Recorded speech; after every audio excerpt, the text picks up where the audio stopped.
You're watching a Viking saga unfold on screen, and you see a fierce warrior sitting by a roaring fire in a great hall, a horn of meat in one hand and a roasted leg of meat in the other. It's a classic scene from these kinds of movies.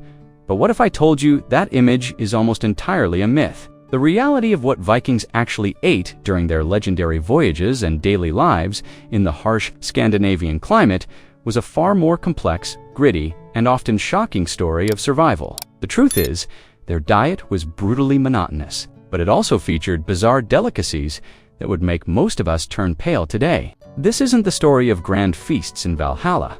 It's the story of a diet built on desperation and incredible ingenuity. If you enjoy uncovering the real history of the Viking Age, go ahead and hit that subscribe button, ring the notification bell, and give this video a thumbs up.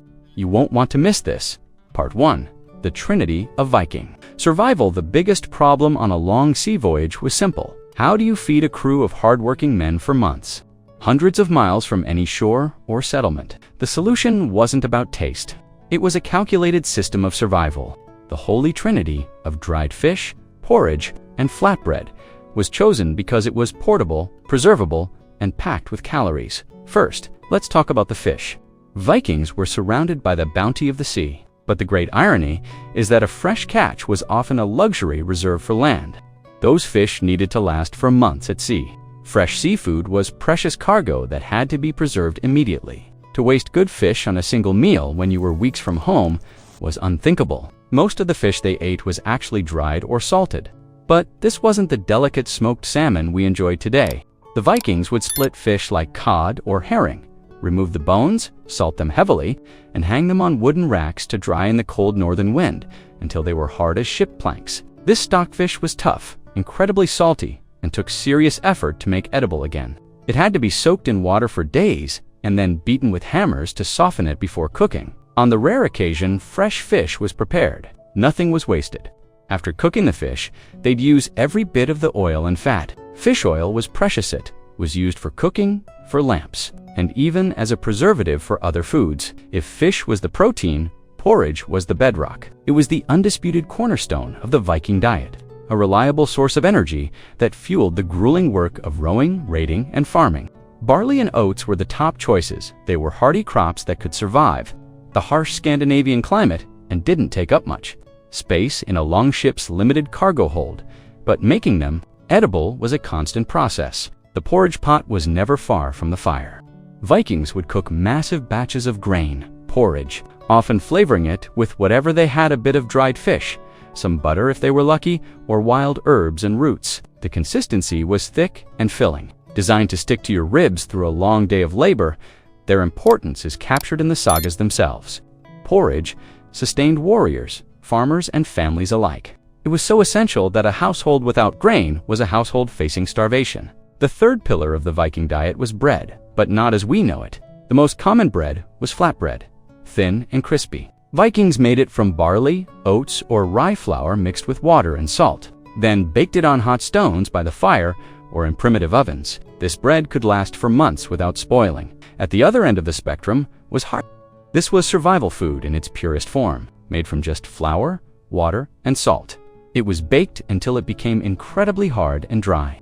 It was nearly impervious to spoilage, but so tough that Vikings had to soak it in water, or even ale, to make it edible. Part 2. The Lord of the Longhouse, the myth of the lone wandering Viking warrior couldn't be further from the truth. A Viking community was a highly organized society with a strict social hierarchy. At the very center of this world was the Longhouse, and it was the undisputed kingdom of the most respected and often most feared person in the settlement, the household matriarch, or the ship's provisioner. The Longhouse was the heart of Viking life. It was a massive wooden structure that served as home, workshop, and gathering hall all in one. The central hearth was where all cooking happened, and it burned day and night. Presiding over this domain was typically the lady of the house, who controlled the keys to the food stores, a symbol of her power and responsibility. Their workday was relentless. They were up before dawn to get the fire going and prepare the morning meal, often using dried animal dung or peat for fuel when wood was scarce. Before the crew set out to row or the family began their farm work, a hot meal of porridge or fish stew was ready. The area around the cooking fire was sacred territory. A strict code of conduct was observed, and anyone who broke the rules might face serious consequences. Part 3.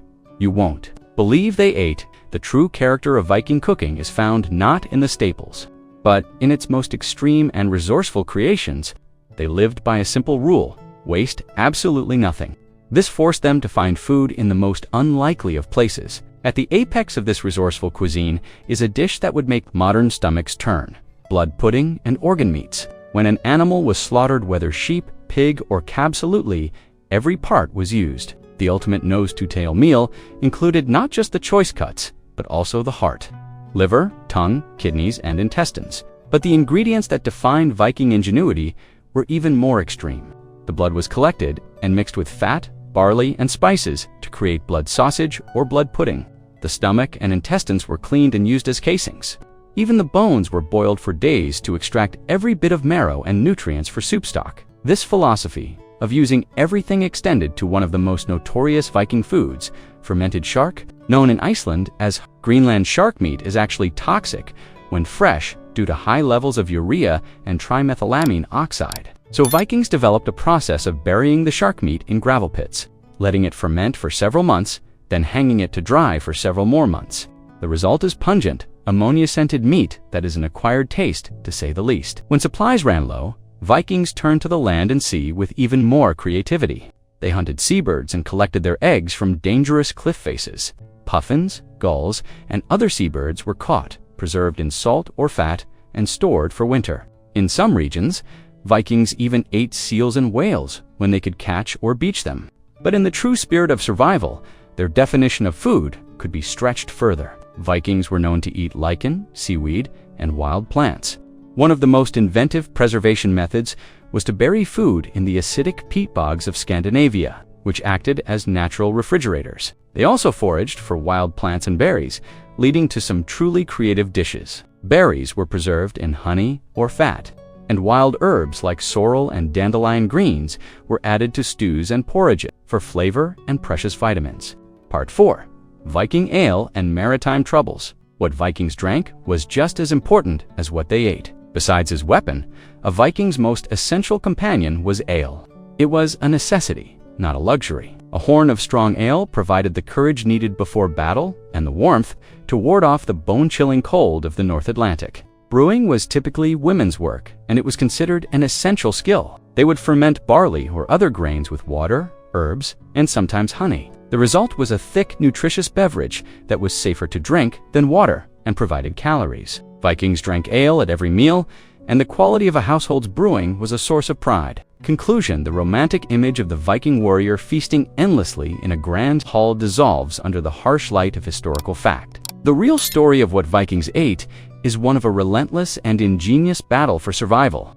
It was a world where fresh fish was a rare treat at sea, porridge was an everyday necessity, and bread was a flat, crispy cracker that could last for months. The most unbelievable truths of their diet lie in its absolute refusal to waste anything. From blood pudding made from every drop of an animal to the infamous fermented shark, Vikings practiced a nose-to-tail philosophy born purely from necessity. This world was governed by strict social codes around food, revealing a disciplined, interdependent community, not a band of lawless raiders. The story of what Vikings ate is the story of their lives, a constant struggle of grit, ingenuity, and survival, a reality far more fascinating than any Hollywood fiction. If you enjoyed this real look into the Viking Age, be sure to give this video a like and subscribe for more true stories from history. And now for you, what was the most surprising Viking food you heard about today? Let us know in the comments below.